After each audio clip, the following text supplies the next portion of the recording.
Good afternoon, everyone. Thank you for joining us. My name is Gail Golding. I'm a program assistant here at the Pittsburgh Foundation.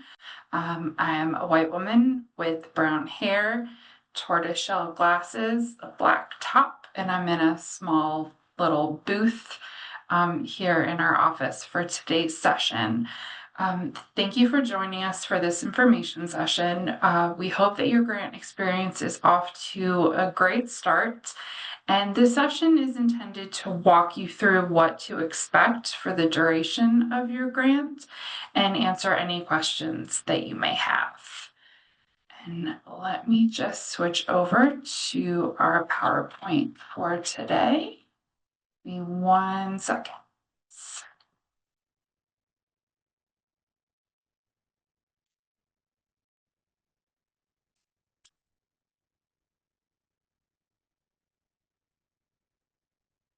Sorry, I'm moving mice around. Okay, a little housekeeping as we get started.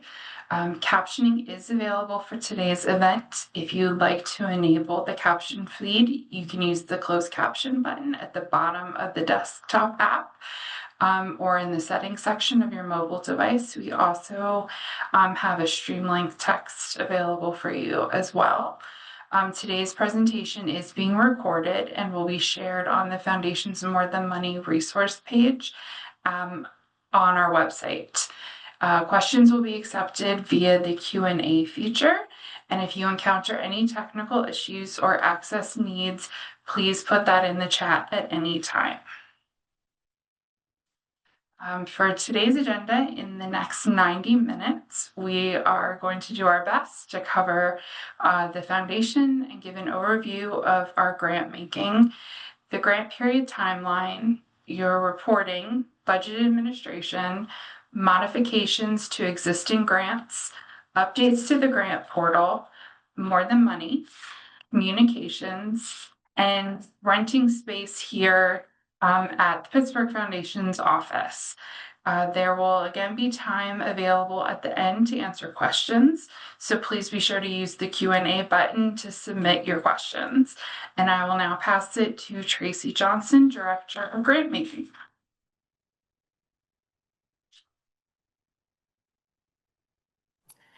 Hello, everyone. My name is Tracy Johnson. I am the Director of Grant Making here at the Pittsburgh Foundation.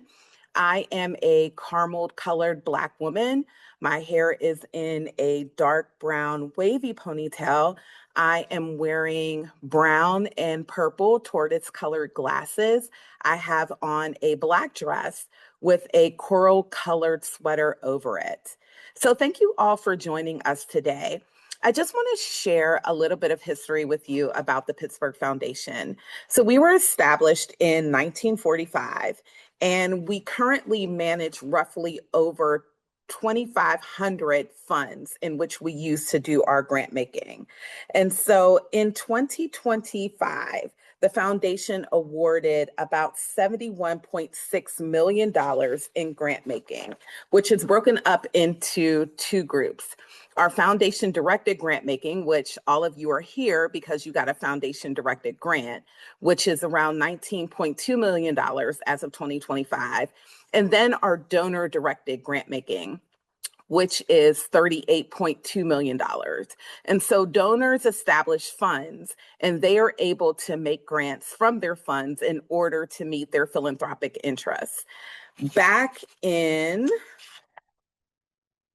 2015, the Pittsburgh Foundation had a merger with the Community Foundation of Westmoreland County. So it is an affiliate of ours as well. The total assets for the foundation hovers around $1.7 billion. Next slide.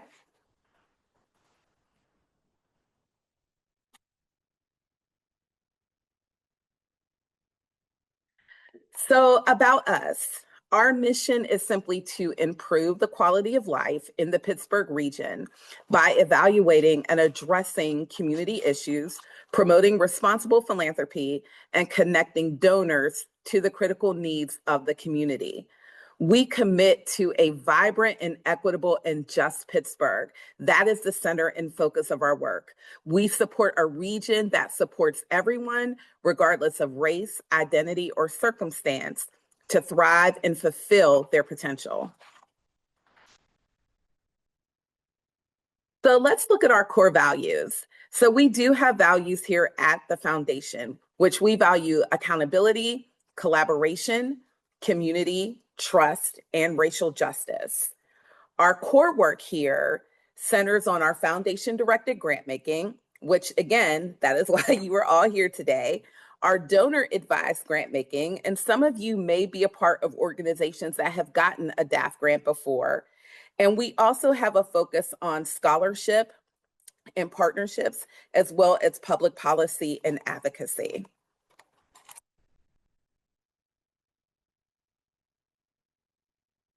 So this is a snapshot of our foundation directed grant making by the numbers.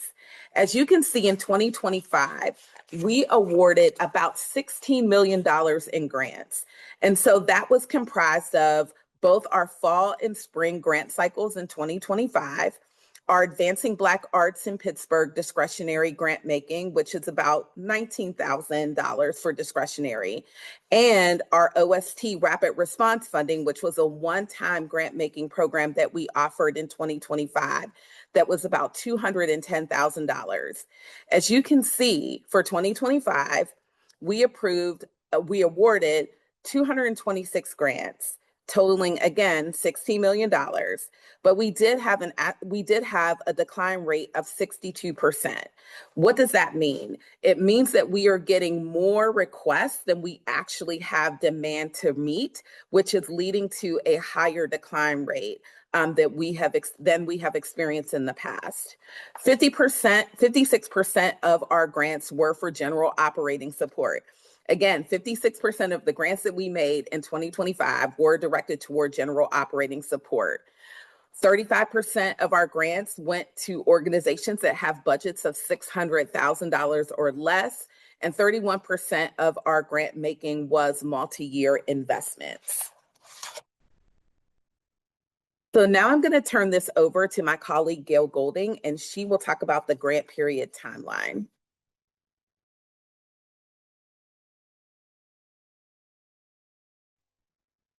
Okay, so grants are awarded for 1 or 2 years. The timeline for follow-up reports and payments is determined by the duration of your grant. The FDG spring grants were approved at the end of May, and grant agreements were sent out shortly after. Once the grant agreement was completed and processed, payment was released. For 1-year grants, the full amount was released, and the next assigned follow-up is the final report, which is due in May 2027. For 2-year grants, the grant award is split into 2 installments. The first payment was released after the grant agreement is signed and processed. At the halfway point of your grant, May 2027, you will submit your interim report. Once the interim report is received and approved by your program officer, the second payment will be released.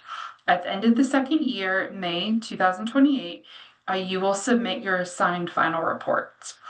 I will pass it back to Tracy, who will discuss the reporting requirements more in depth. Thank you, Gail.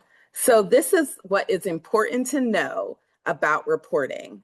So as you can see, and I know it may be a little bit hard to see, on your dashboard, you can see where your final report is located and how to access your interim report.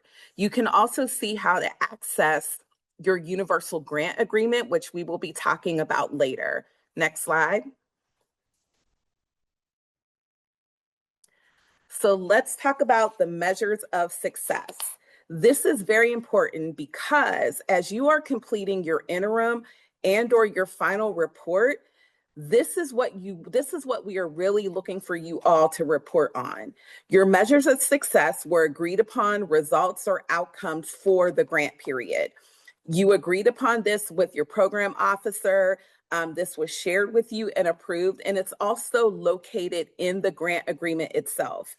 If you look at your grant agreement, and I would encourage you all to look at the grant agreement, not just to sign it so that the funds are released, but please look at it because it holds valuable information. The grant agreement lets you know who your program officer is. It lets you know the amount that was awarded. It lets you know what is the duration of the grant. Is it a 1-year grant or is it a 2-year grant? It lets you know if there are any conditions on the grant. What do I mean by a condition? So you may have gotten your grant agreement, you may have signed it, but your grant could be conditioned upon the receipt and review of your final report from the last grant that you received. And so again, we really want to be looking at the grant agreement. And also there may be any notes that are germane to the grant or how the grant may be utilized. The measures of success, the expectation is that you are tracking these measures during the life of the grant. So during the grant period, these are the things that you are tracking. And the measures of success are central. They are central to the interim and final reports. And so again, you're sharing progress toward meeting the measures of success. You're going to share that in the interim and or final report. And you're also going to be able to share challenges that you may have experienced in meeting the measures of success. It's not just checking the box of what you did, but it's also being able to share with us what challenges you may have encountered trying to execute the program or the project, or if it's a general operating support request, what challenges did you face in order to reach your organizational goals or what barriers that you are experiencing. You are not penalized for challenges. You're not penalized if you might have fallen short of your measures of success, but we definitely want you to be looking at those, to be tracking those. And it's important that as you're doing either the interim or the final report, that you are able to speak to the measures of success. Next slide. So interim reporting, right? Interim reports are only assigned for multi-year grants. Again, if you got a 2-year grant, that is the only time you will see an interim report. And those are due at the end of the first year of the grant period. So the end of year 1, that is when the interim reports are due. And so the interim reports will be reviewed for a detailed programmatic and financial outcomes, progress towards achieving the measures of success for year 1, adequate funding for next year's program, and or projection of the next year's activities, and or budget. What does that mean? So if there's any shifts in your budget for year 2, if there's any shifts that may be happening in regards to activities, maybe you had planned to serve 120 families, but there's a shift in year 2 that you're saying, hey, we only can serve 60 families because we're serving them well, then you will be able to illuminate that in the interim report. The components of the interim report are any challenges that you may be experiencing during the grant period, any organizational changes. What does that mean? Maybe a staff member moved on. Maybe you're having a change in leadership. You want to be able to highlight that in the interim report. Any additional support that you may be needing. And we'll talk about that further as we talk about More Than Money. What are some additional supports that you may need during the grant period? And then what is a favorite story from year 1 of the grant? Is there any successes that you want to elevate from the first year? Next slide. And I want to make sure that I reiterate, if you have questions, please use the Q&A feature and we will address all questions at the end. Second payment release. So second payments are released upon a rigorous review of the interim report. And again, that's the only way a second payment is going to be released. So the funds for year 1 of the grant are to be fully expended, and when the interim report is submitted. What does that mean? If you have half of your money left over from year 1 and you get to the end of year 1 and you're like, let me submit this interim report so I can get the second payment. Please don't do that. Make sure that you are spending all of your funds for year one before you submit the interim report. Because what is going to happen is when we as program officers review that interim report and we see that the dollars have not been spent, we're going to revert that report right back to you. And you're going to have to resubmit it because, again, you're also giving a financial accounting for how those dollars were spent. And so just keep that in mind, that in order to receive the second payment, the interim report has to be submitted and the funds need to be spent for year one. Next slide. Final reports. Everybody has a final report. So whether it is a 1-year grant or whether it is a 2-year grant, you have a final report. Congratulations. So with that final report, those are due at the end of the grant period when all the funds have been expended. Let me say that again. Your final report is submitted one at the end of the grant period, whether it's a 1-year grant or a 2-year grant period, and when all of the funds have been spent.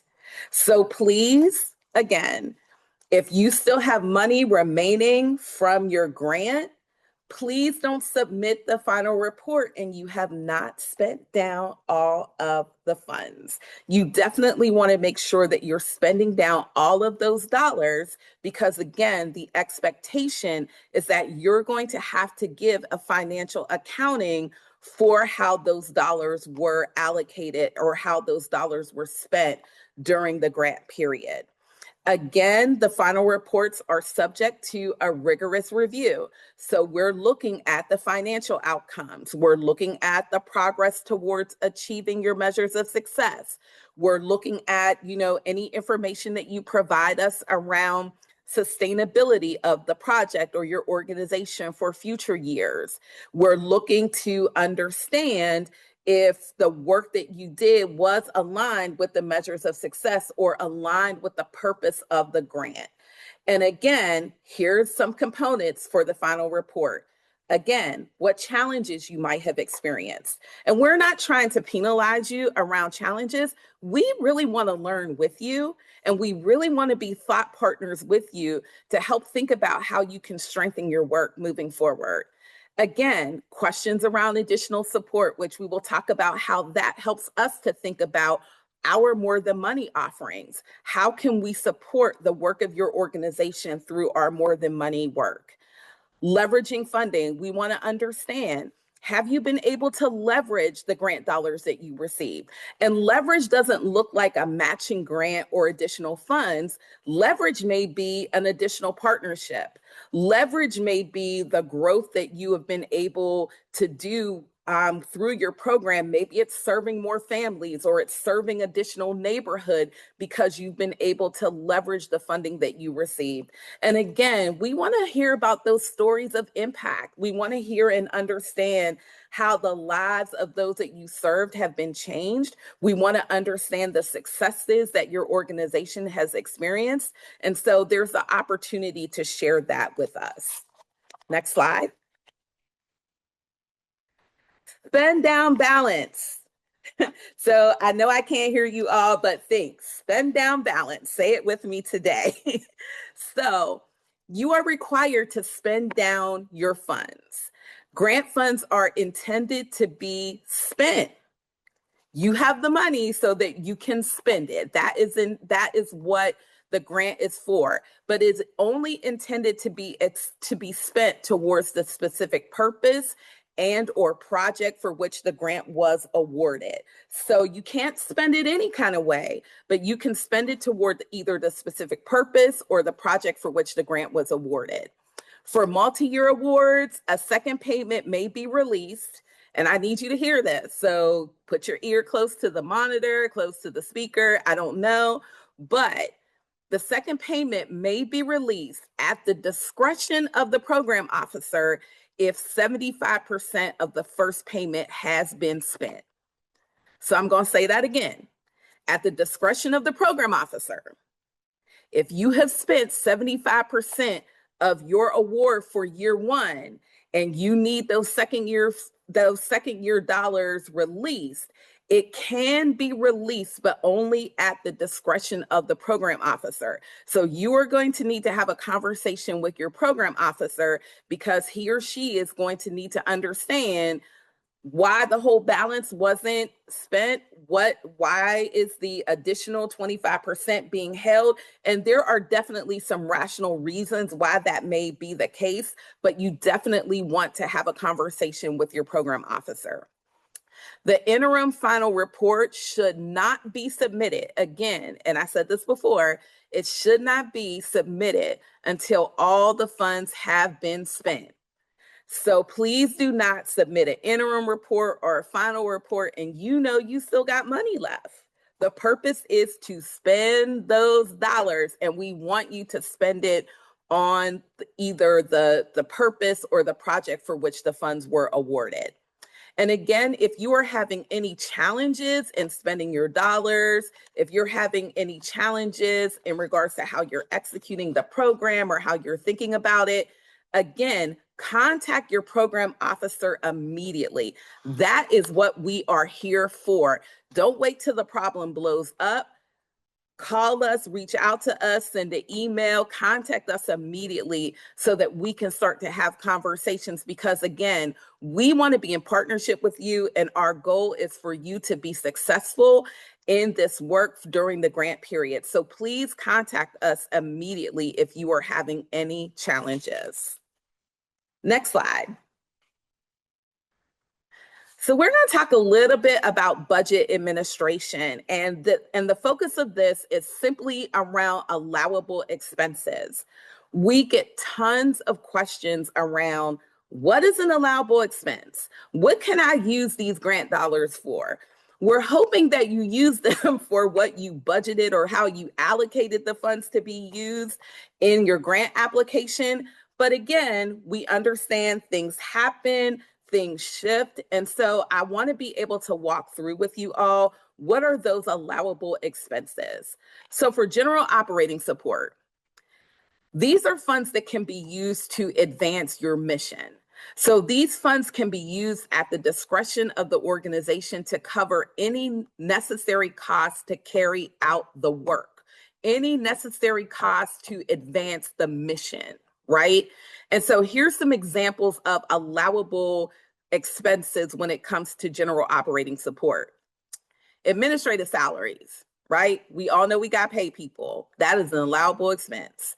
Rent, utilities, office supplies, computers, tablets that you need in order to carry out the work or to advance the mission of your organization, right? We all need supplies.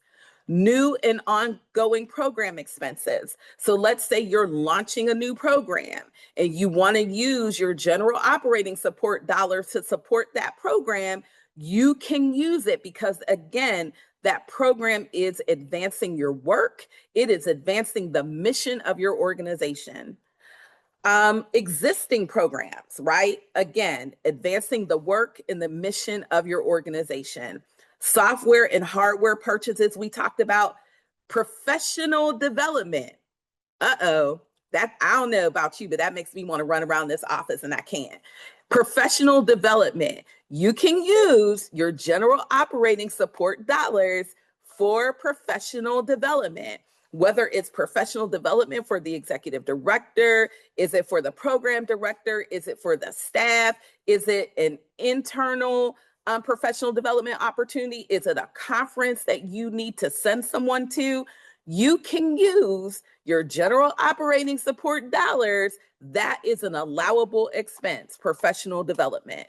So those are things that you want to consider as you're thinking about what is allowable and what is not. What is not allowable is if you want to knock down the wall to your building. If you want to build new steps, that is a capital expense. And again, that is not what the general operating dollars are for because we don't fund capital. So that is what you need to keep in mind. And it gives you an idea of allowable expenses. I know somebody's going to ask, like, what about if I need a server for, our computers? That is perfectly an allowable expense. But what is not is if you're trying to knock down walls, if you need to remodel the bathroom in your organization, if you're building out a separate attachment to your organization, those are expenses that are not allowed because those are considered capital. Project support. So now we're flipping the switch. Project support. These funds are used to develop and or implement a specific set of programmatic activities. I'm going to say this again. These funds are used to develop and or implement a specific set of programmatic activities. So expenses should be to support the specific program or project that it was requested for. So, for example, if the grant was awarded for an after-school program, you cannot decide that you are going to use those funds in order to support your organization's soup kitchen. That is not what the grant was awarded for. The project is your after-school program.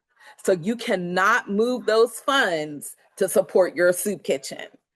If you have a project that is for an arts program, and it's an arts program that you are offering, and now you want to use those dollars that is no longer supporting the art program, but you want to use those dollars to support, I don't know, a crocheting program for older adults or a home health visiting program for older adults, you cannot move those funds to do that. They have to stay within the bounds of what the project was funded for or what the program was funded for.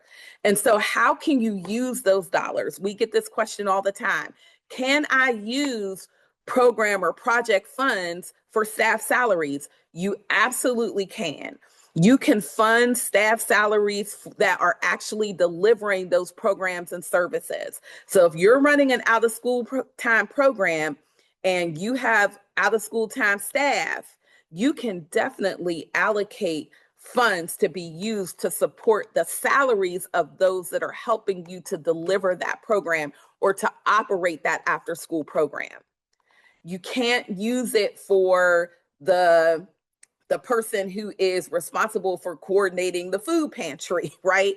That's a part of your food program. It has to be within the bounds of the OST program for which you were funded for. So just keep that in mind. You can use project support dollars to fund salaries as long as it's for program delivery.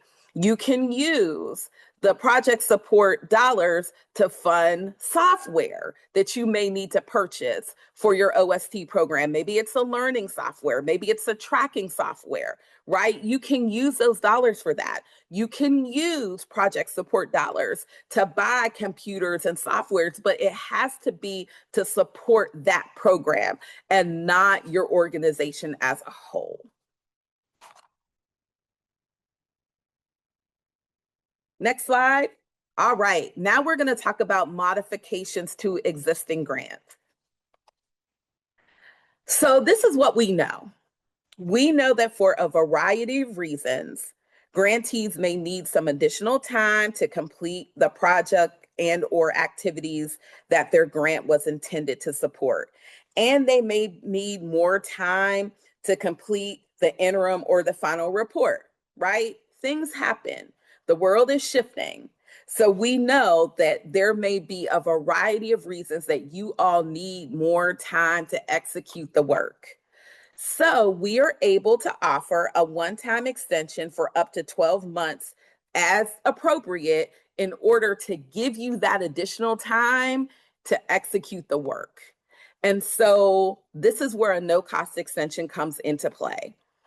Requesting a no-cost extension may provide an opportunity for you to extend the end or the interim reporting date. So a no-cost extension, again, is an opportunity for you to get an extension either on the final report or the interim report date of your grant, or it's an opportunity that maybe you need to request some type of budget modification.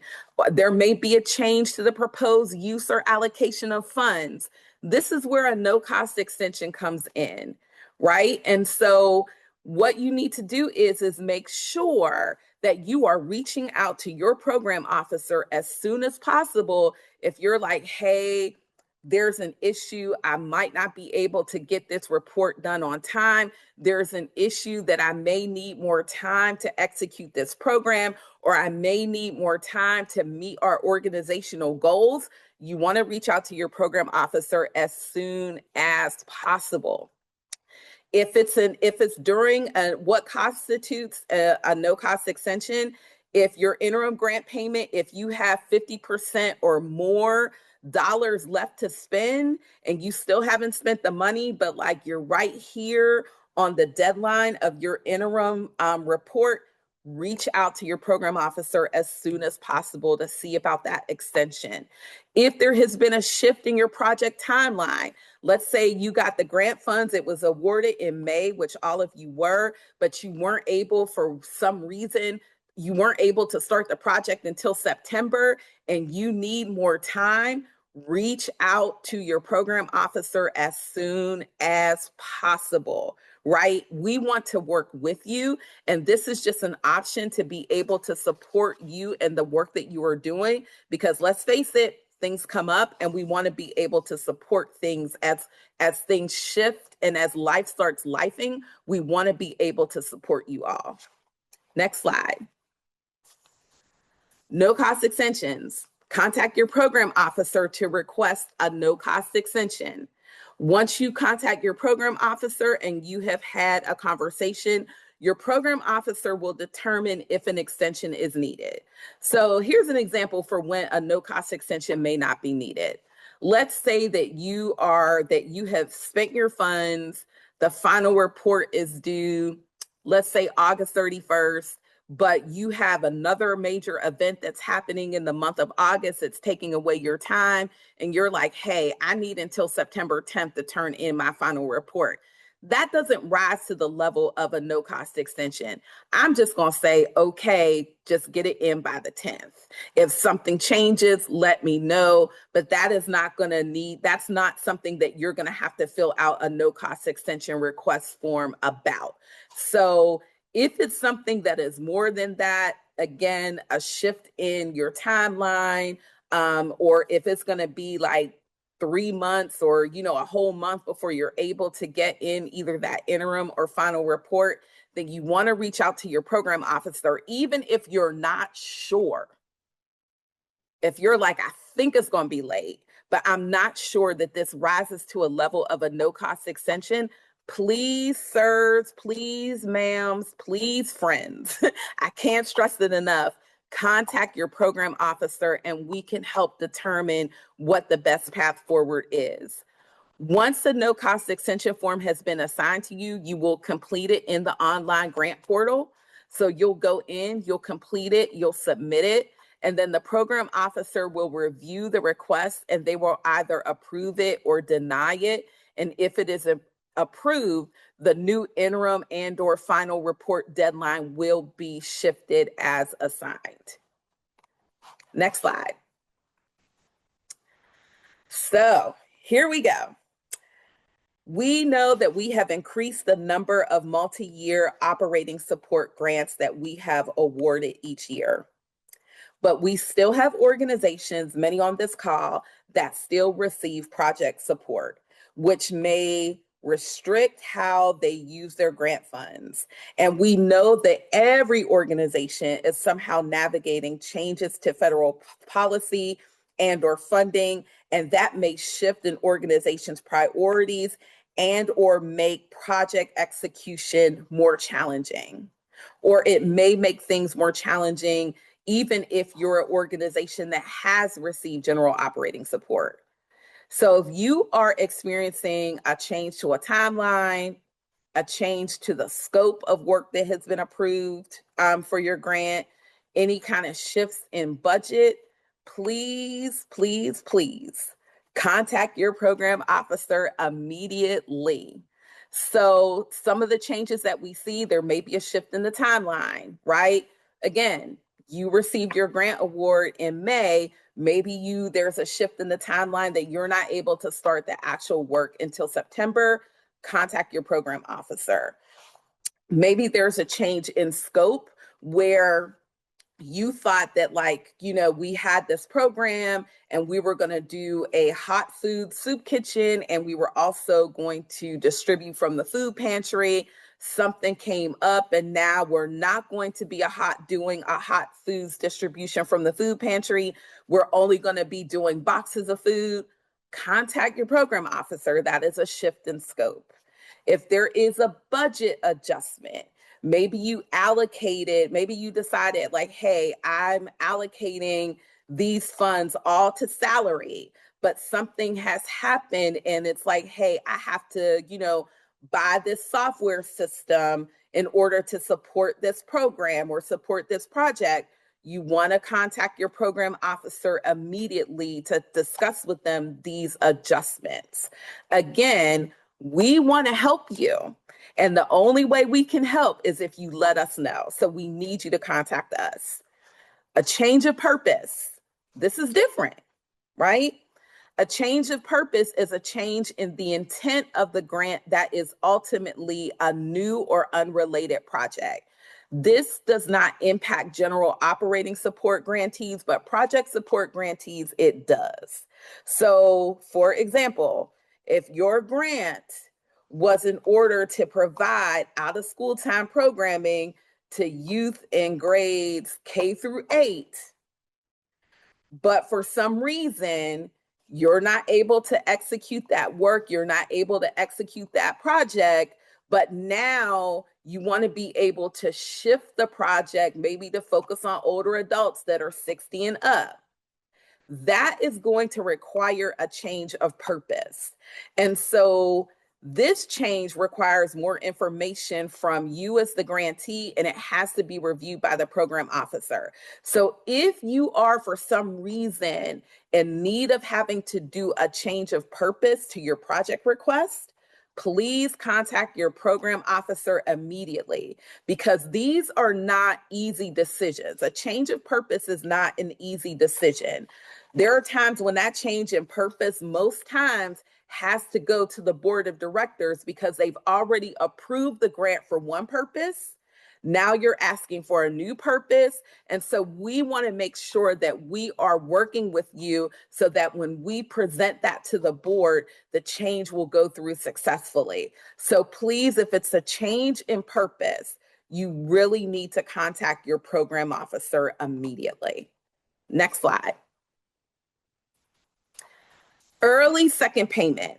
This has been on our website and we shifted this around these early second payments. And so typically the foundation, we issue out grant payments 12 months apart. It's 12 months. But what we understand is that there may be circumstances under which receiving a future payment sooner would support an organization's ability to better respond to organizational challenges. So if there is an issue that you're like, hey, I think I need an early release of the second payment, you need to contact your program officer immediately to discuss the circumstance for an early second payment. That doesn't mean you're going to get it, but we definitely want to understand what the circumstance is. And so I want to give you an example of what an early second payment release that we would consider.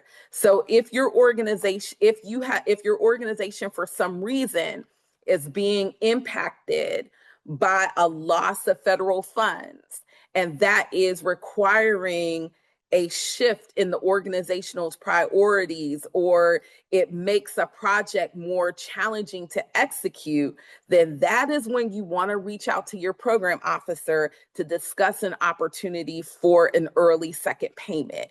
That is why we built this in as an option, because we know that so many organizations are being impacted by shifts in federal policy and also shifts in federal funding. And so we don't want to have barriers to you being able to do the work that you do so amazingly in community. And for those who live in community, we don't want there to be a barrier or there to be a stop in service delivery. So you want to reach out to your program officer immediately.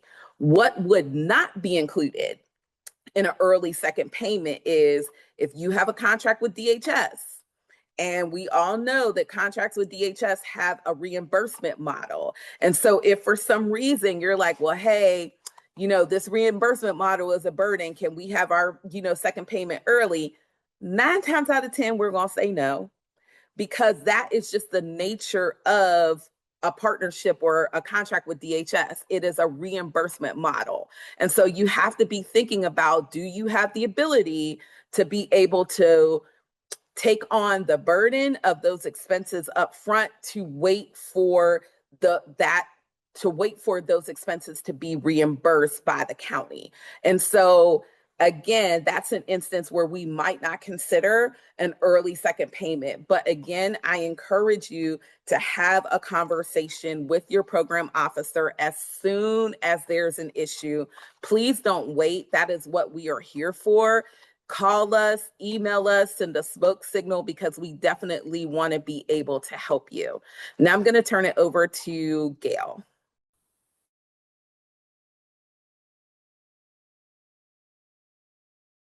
So this is a list of things that we can and we cannot do regarding payments. We can void or reissue payments, such as if a check is lost in the mail or is sent to the wrong address, we can reissue that payment. We can update the address on file for a second grant installment if you are receiving your payment via check. We can update banking information on file for a second grant installment if you are receiving direct deposit. And we can submit banking information to have on file at the foundation for future grant awards. But we want to note that this will not affect your payment method for your current grant. However, future grants awards will use that new payment method. We cannot release the second grant installment early, extenuating circumstances only, as Tracy just talked about. We cannot change the grant payment type in the middle of your grant award, and we cannot allow checks to be picked up at the office. Checks are not issued from our office, so even there would be no point in coming down here to pick up the check. Failure to update your address or banking information on file, depending on your payment method during the grant period, may result in payment delays or tax form delays. So it's necessary to keep that in mind.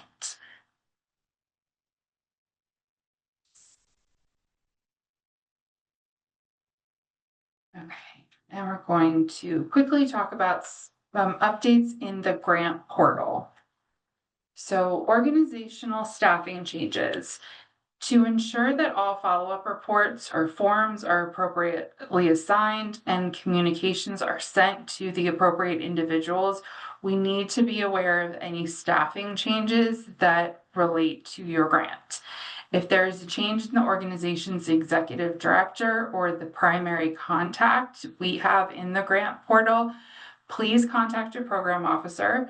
You can contact Jill Ritchie, our senior program administrator, or myself or Katie Potts, our other program assistant, and we can help make those updates in the grant portal. We can make necessary updates to ensure that follow-ups are assigned to the right individual. You can make address changes in the grant portal on your own. However, our payment system is not connected to Foundant, where all of your follow-ups are assigned. So we need to be aware so we can make that change again to ensure that payments are sent out timely and you receive any tax documents or other documentation sent from us.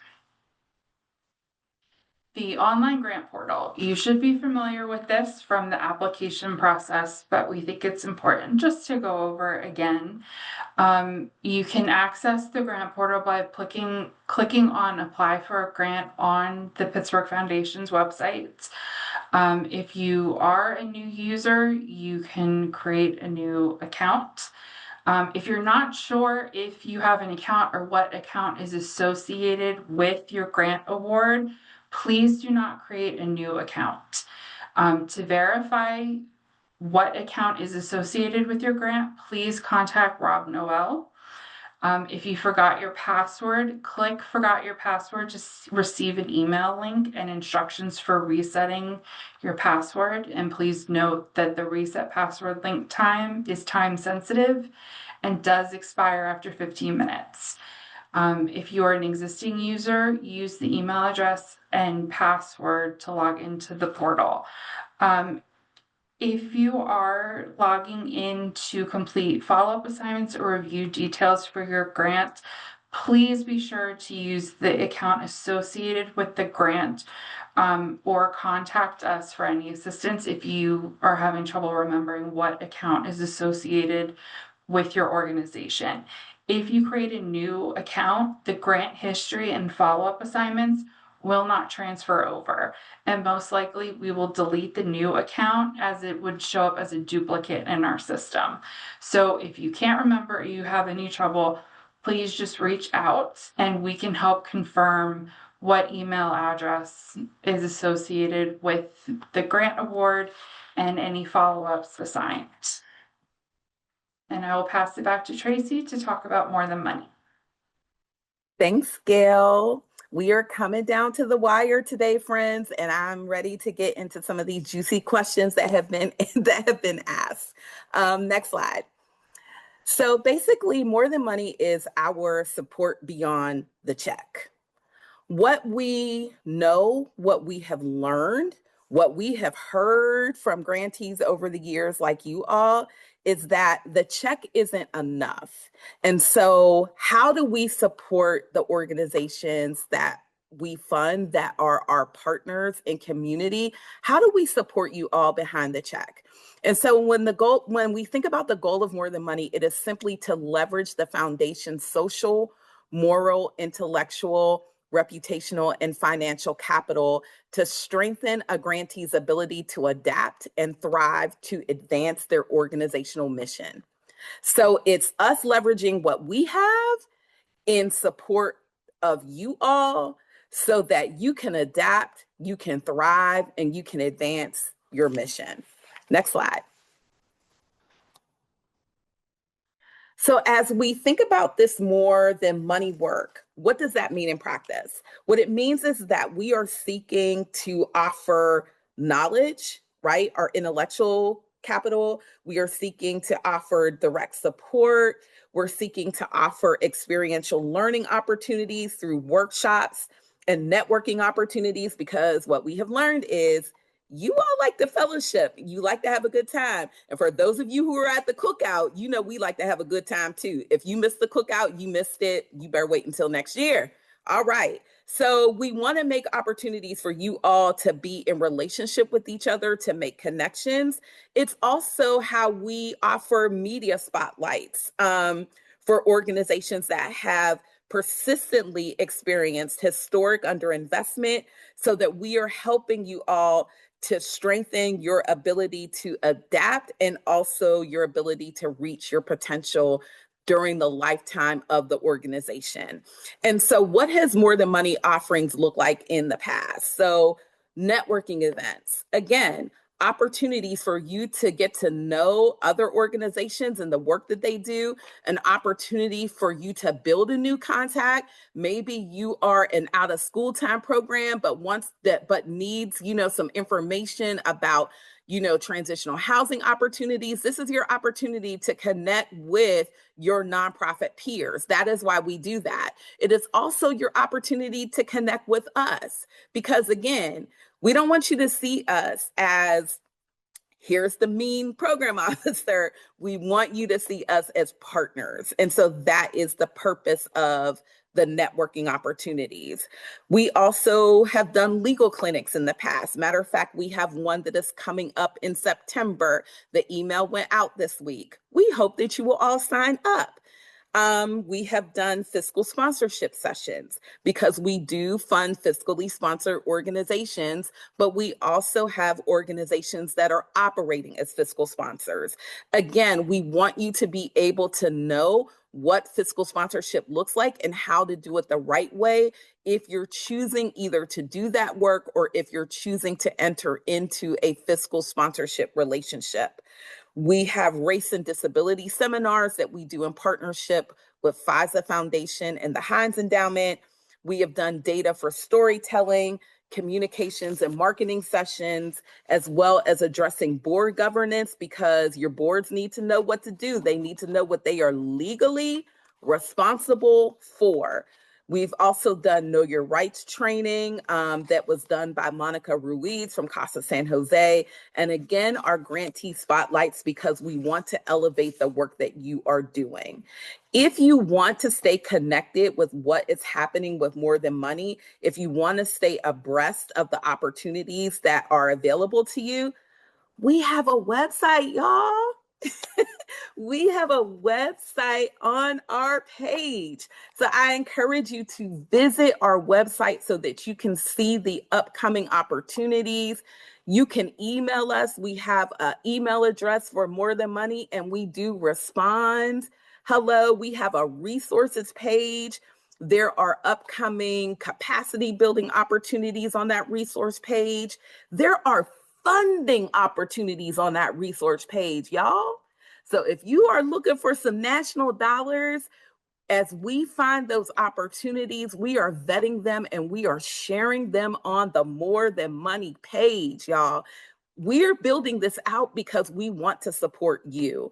Also, if you are a small to mid-sized arts organization, or if you are an individual artist, if you are an organization that you might not be an arts organization, but maybe you got some arts programming on the side, sign up for our arts newsletter. That arts newsletter is filled with so many opportunities, fellowship opportunities, funding opportunities, engagement opportunities. Again, we do this work because we want to support the growth of your organization. We want to support the stability of your organization. So we encourage you to tap in to our More Than Money opportunities. Many of you are getting our emails. Check your spam so that you can see what is being offered. We send out a monthly email for More Than Money. A monthly email goes out for the arts newsletter. It lets you know what's happening, what's coming up, but you can always, always, always check our webpage, and we encourage you to go to and visit our website. Next slide. All right, we are going to talk about communication. So if you don't know, let me share with you. Relationship is at the core of what we do. We have no desire to be in a transactional relationship. We want to really be in a transformational relationship with you all. And we aim to let the experience of our work, we aim to understand the work of our grantees and those that we serve. We want to understand it. We want to experience it. We want to learn from you. That helps us to be stronger advocates, not just for your work, but for the ecosystem in which you sit. I know I have a bunch of friends on here today from BPEP today. And again, I enjoy being in relationship. I enjoy being in space with Mr. Tim. I enjoy learning from him and listening to the work that they are doing, because not only does it help give me a deeper understanding of the organization. When I talk to Mr. Roy, he gives me the same thing. It helps me to get a deeper understanding of the organization, but it also helps me to understand the ecosystem in which they sit. It helps me to understand the larger picture of their work. And so we want to learn. So when you are having activities, when you are having events, guess what? Invite us. Simply invite us. Invite your program officer. Please invite us to your organization's events and activities, right? Invite us to the communities in which you are rooted in. We want to experience that. Can we get to everything? No, we can't, because many of us are carrying 80 grantees or more, right? And it's growing by the minute. But as much as we can, we want to be in the communities that you live in, that you work in, that you worship in, that you play in, that you serve in, right? I was at the Braddock Community Day just this past Saturday because I have a lot of grantees that work in the Mon Valley, that work in Braddock. So I want to be there amidst the people because I want to hear and understand firsthand the needs of that community. Plus, I want to have a little fun there as well.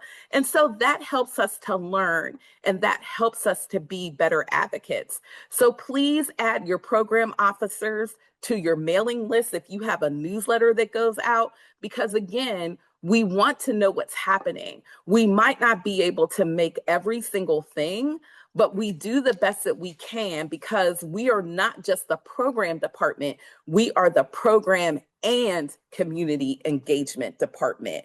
And so being in community with you is also a part of our work. Next slide. So proactive communication, right? So any relationship we know requires communication. I can mic drop right there. Any relationship requires communication. So here's some times when you need to contact your program officer. If there is a staffing change, contact your program officer. Yes, you can contact Gail, you can contact Katie, you can contact Jill to make, certain changes and found it, but don't leave your program officers out the loop. We want to know. If you are experiencing an unexpected funding cut, contact us. We want to know. We may have a solution, we may not, but we want to try to help think through how we might be able to support. If you are having challenges with program delivery or challenges with program execution, contact your program officer. If there is a major issue that is happening in community, contact your program officer. I think about CEA and the town hall they had about the youth takeovers. They contacted me so that I could be present to hear what was happening and also to be in community with the community as they think about solutions to that issue. So we want you to contact us.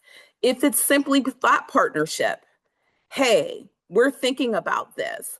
We want to bounce some ideas, or we want to, you to think through this approach with us, or we want to think through what it may look like to add an additional site or to reach a different target population. Contact your program officer. And when it's that support beyond the check, if you have some ideas around, hey, I could really benefit from some budgeting and financial support. I could really benefit for a deeper dive in data and evaluation. I could really benefit from learning more about marketing and communications. I could really benefit from learning more around board governance and how I might create a board packet. Contact your program officer so that we can work with you to collaboratively build solutions. Next slide. Reserving a space. So some of you have been to our space here at 912 Fort Duquesne Boulevard, floor 10. Did you know that you can also reserve this as a meeting space? It can be available to you. And again, you can use this space to bring together your donors. You can use it to bring together your supporters. You can use it for organizational retreat. You can use it to bring community together in collaboration. However you decide, if you need a meeting space, let the Pittsburgh Foundation be an option for you. There are substantial discounts available for small to mid-sized nonprofits with budgets under $5 million. What I encourage you to do is please, again, visit our website. You will get a copy of this slide deck, but you can visit our website. It will detail for you how you can reserve the spaces here at the Pittsburgh Foundation, how you can reserve a meeting room for your next staff meeting or your next board meeting, or maybe it's your next community meeting. That is what this space was crafted for, and we want you to have the benefit of using it if you have not already. So please, please go to our website. It will give you all the information about what you can do in order to reserve a space here. That is all that we have, and I will move to questions that are in the chat. And while I'm addressing questions, Gail, if you will pull up the slide with the QR code, we definitely want you to complete the survey.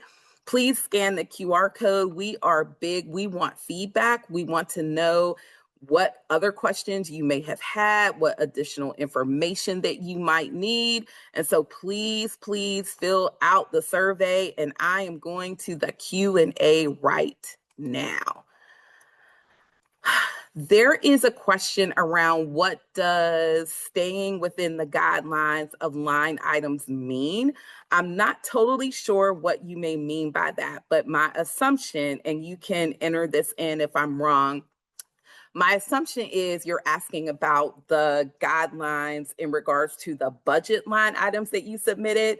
So when you did your funding allocation in the application, pending no changes, that is what is copied over into your final report.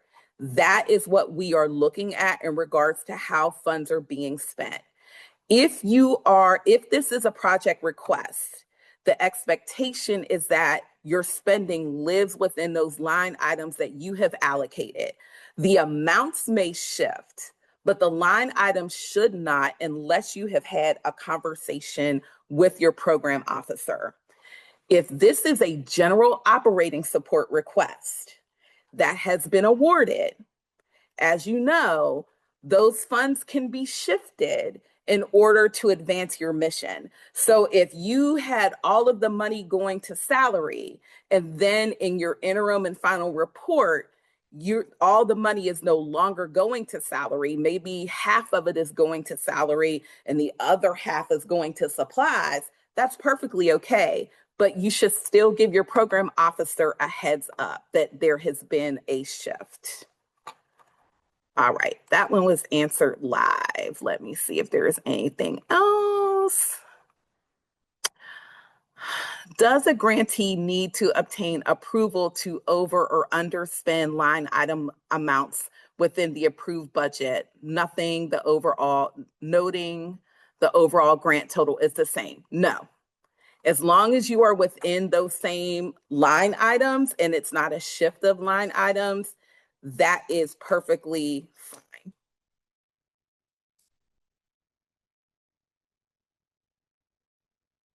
All right, let's see. Penn wants to know if they're able to reserve. You would have to go to our website and follow the instructions for reserving our space via our website. Once you do that and you submit the required information and reach out, someone will reach out to you in order to let you know how to move further in the process, or if that date or time that you want is available. Do we need to have receipts or a spreadsheet of how dollars were spent? We don't want, please don't give us receipts. It takes all I can do to keep up with my receipts. We trust you. So you don't need to give us receipts. You should be tracking that on your own in order to be able to see how those dollars are being spent. If it's an interim grant, if you have a 2-year grant and you have an interim report, you will have to upload a budget versus actual for year one. And so whether that's a spreadsheet, whether that is a Word document, you can use either one. We will, if it's a PDF document, just so that we can see the budget versus actual. And if we have any questions, we will reach out to you about it. But you do not need to give us any receipts. We trust that you are spending the dollars the way you said that you were going to spend them.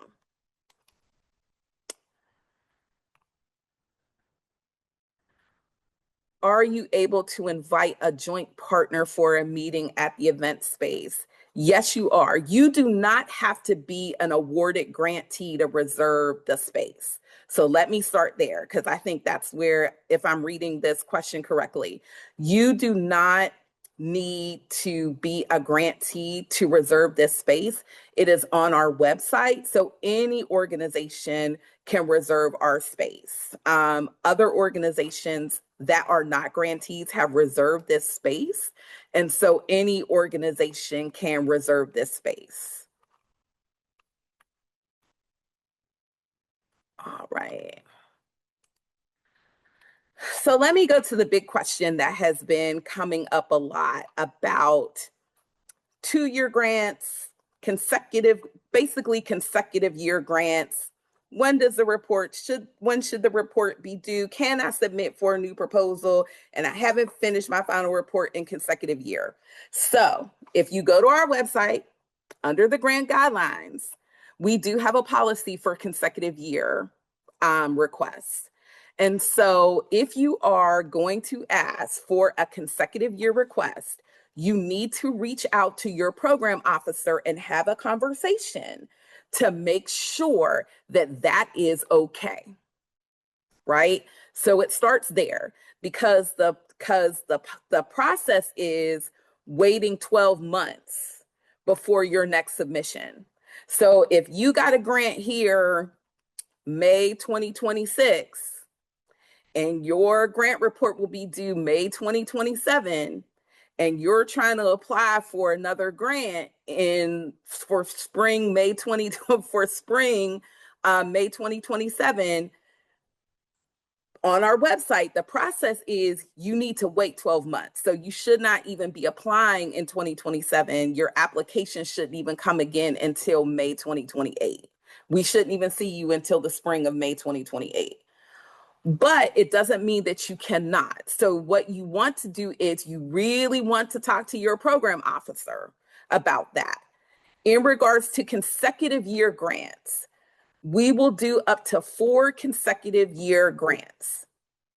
So if you got a grant in 23, 24, 25, 26, then you will not be able to apply for a grant in 2027. If you got 2 consecutive 2-year grants, you got the 2-year grant in 23 and it covered 23 and 24, and you applied again in 25 and you got that 25 and 26, and now you want to apply again in 27, you're going to have to wait a year before you submit a new application. So what does that mean if you have an open grant and you've got the okay from your program officer to now apply for a consecutive year grant, and you have a current grant that is already open? What that means is that if you're going to apply for, let's say you're awarded here in spring and you want to apply for a grant in next spring, but again, you're still in the grant cycle, your report isn't done, you want to have a conversation with your program officer, and if they give the okay, then you can actually finish out that current grant cycle and submit the application. You won't be required to submit your final report. You can wait until that May 2027 deadline. But if it's not received in the time of when the decision has been made, the grant will be conditioned upon the receipt and review of that final report. What that means is you can sign that grant agreement and the condition will be in there, but no funds will be released until the program officer has reviewed that final report rigorously and it is okay and it doesn't have to be sent back to you for more information. Once it is received, then the final report then the payment will be released. I hope that is clear. And if it's not, please drop it in the chat and I will explain it again.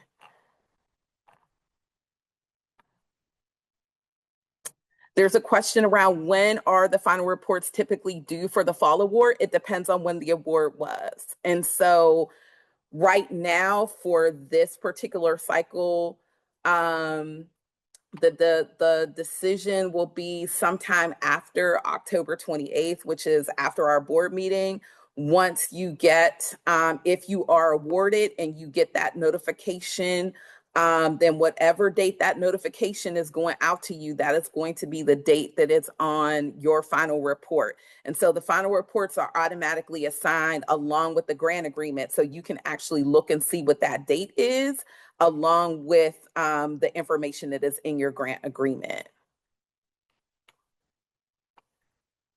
Again, someone asked at the end of your 2-year grant, is an organization able to apply again? You want to talk to your program officer to make sure that you are okay with applying again. Because here's the thing.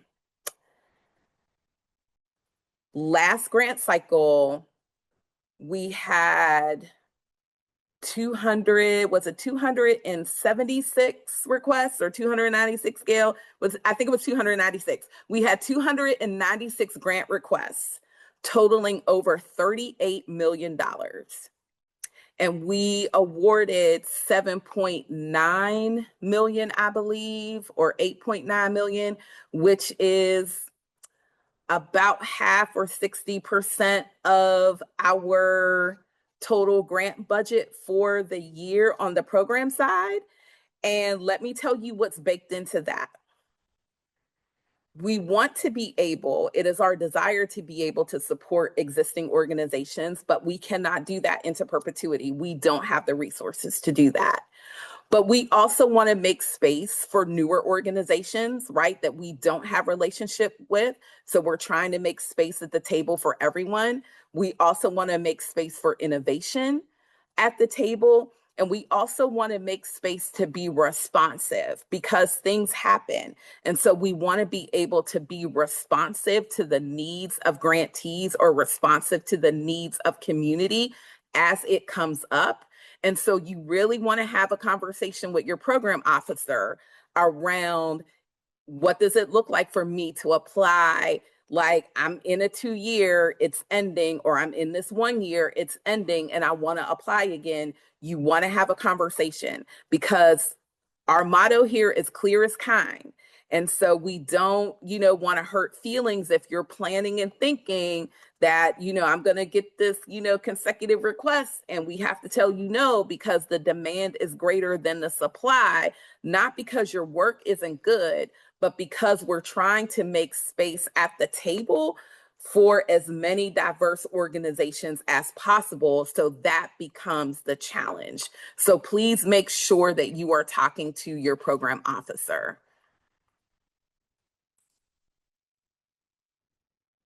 If there are any more questions, please drop them in the chat. I am loving this. And this is an opportunity for those of you who are new grantees to us. This is an opportunity for you to ask questions. If you are an existing grantee and may have forgotten some things, this is an opportunity for you to ask us questions. Let's see. Someone noted my grant went from October 25 to October 26, and I was told I would not be able to apply until 2027. Correct. And that is at the discretion. You want to have a conversation with your program officer because that is at their discretion. And again, we don't want to do harm to organizations. So we want to be able to have those transparent conversations with you. And with the increasing requests and the increasing demands for funds, we have to walk a fine line as to how we are being good stewards over those resources, because there are so many amazing organizations like you all that are doing amazing work. And so we want to try to do the best we can with the resources that we have. And so it is definitely a challenge. Any other questions? We got 15 minutes, you all. This is the time for you to ask all the things pertaining to being a new grantee or an existing grantee, and you have questions about the grant period. I'll give it another minute or so. Hopefully you all are completing I know you all are completing the survey, because it is, I'm getting pings on it right now on my Apple Watch. So I know you guys are completing it, and I'm so grateful. Someone asked the question, how do you anticipate the new incoming CEO will shift current funding priorities? Don't have an answer for that. Bill has been here since August 3rd. We are happy to have him here with us. And so there's nothing we can anticipate at this point. It has literally been 2 weeks, literally like a week and like a day. So again, I would just think, whatever your thoughts about that are, just hold them tight. Can't answer that for you. It's been a week and a day, but we are excited to have him here and excited to really experience his leadership. Any other questions? Oh, okay. How do we get more networking opportunities? So you need to tell us. We usually we try to plan one networking event a year. We're being very flexible and adaptable with the More Than Money planning. Again, because it takes resources, it takes investment. And so we want to make sure that we are maximizing those opportunities. And so this year, the last couple of years, we've had one networking opportunity. If we see that there is a demand for more, we are definitely happy to do another networking event. We also build in networking prior to and during our workshop session. So that's another opportunity for you to network with individuals and to network with some of your nonprofit peers. And so we build in networking time for everything. So whether it's during breakfast, whether it's during lunch, or again, Mr. Randall, I see you missed the cookout. So again, if you missed the cookout, for those of you all who missed the cookout, y'all missed something. It was phenomenal, and it was family friendly. And that was the first time that we have done this where it wasn't to be professional and stuffy, but it was just an opportunity to really celebrate the work that you do, an opportunity for you all to just come, to have a good time, have some good food, good music, bounce house, snow cones, like there was cotton candy. You could bring your families. And so I've been told we have to do it again next year. So we shall see. But we definitely want to have more opportunities like that in order for you all to engage with each other and to engage with us. The slides will be sent out via email to those who attended today. So you will definitely get a copy of the slides to reference. So as it concerns prepping for the final report, are we supposed to wait until we get notified before we send anything? So the final report actually is already available on your portal. So if you go in, you can see the follow-ups have been assigned.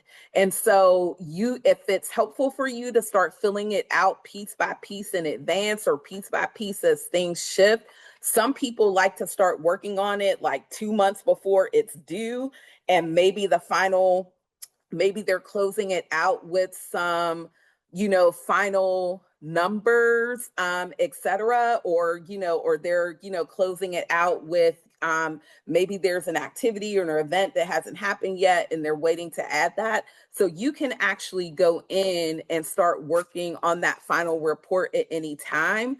as you are nearing the end of your grant cycle. So that is completely 100% up to you. It is available. You'll get notifications if it's late. Am I correct, Gail? And can I add one thing? Yes, If there please. are multiple staff members working on your grant, um, double check that the final report is assigned to the correct person. If you are expecting to see the follow-up report and you log into your account and don't see it, it is assigned to a different staff member. And if it should be assigned to you, please reach out to us and we can reassign it. But as Tracy mentioned, all follow-ups are assigned once your grant is approved at the start of the grant period. So if you don't see something and found it, most likely it is assigned to a different staff member, and we can fix that if needed. You just need to reach out to us.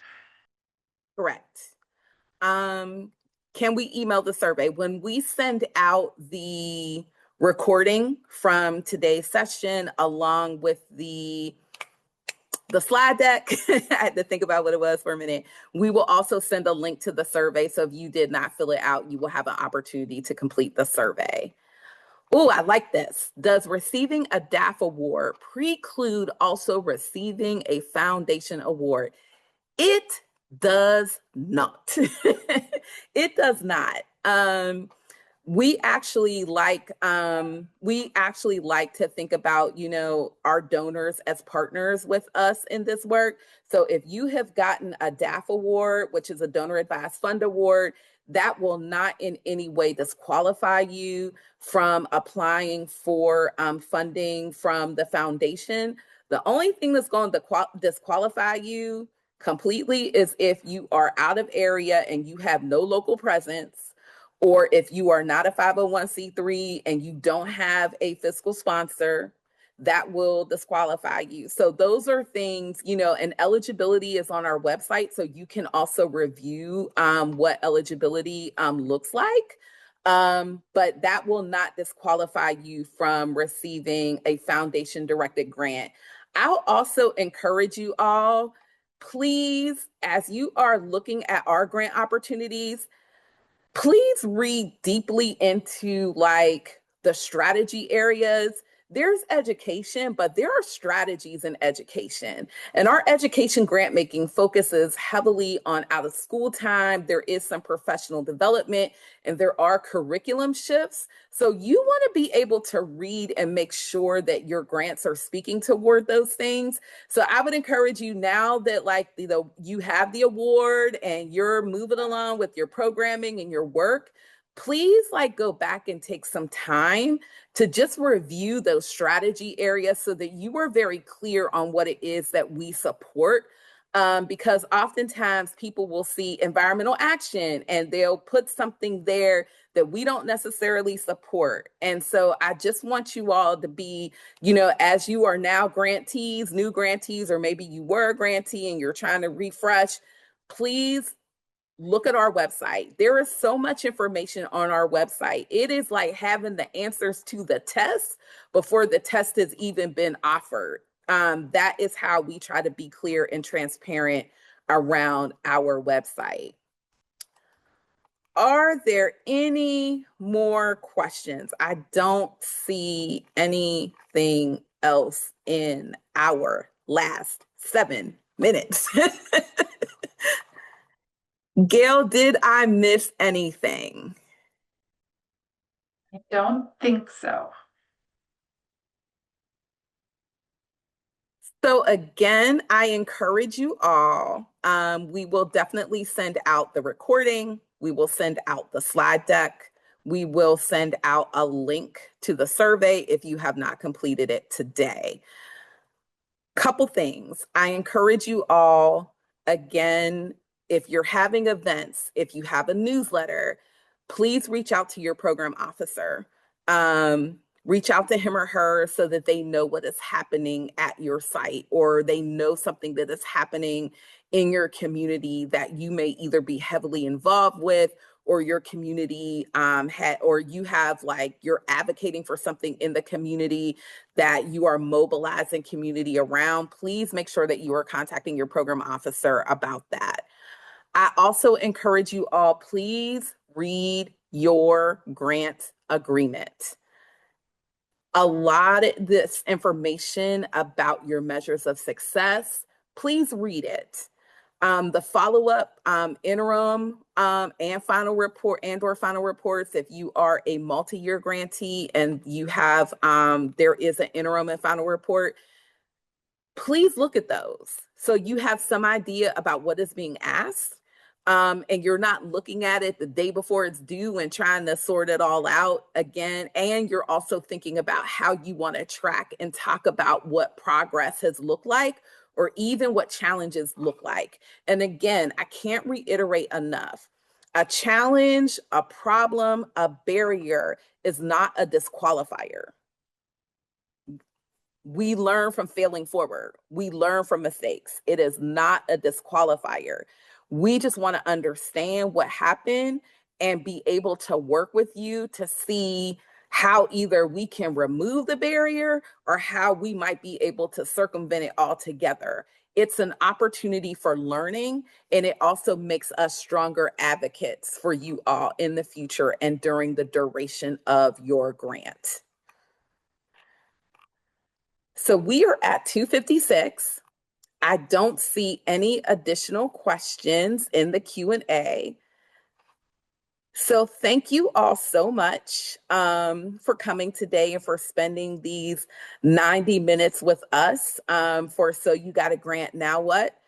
This is a new session for us this year, but we really thought that it was important to just talk about and highlight some of the things that we are able to do to support you, and to highlight some of the, the questions that we have continuously gotten from some of our grantees, just to get you all started on the right track. And if you are a returning grantee and maybe you haven't engaged in a while, just some things that are reminders, and even there may have been some things that have shifted. And so we are totally excited to do this for you all. We will be doing this again once decisions are made for the fall cycle.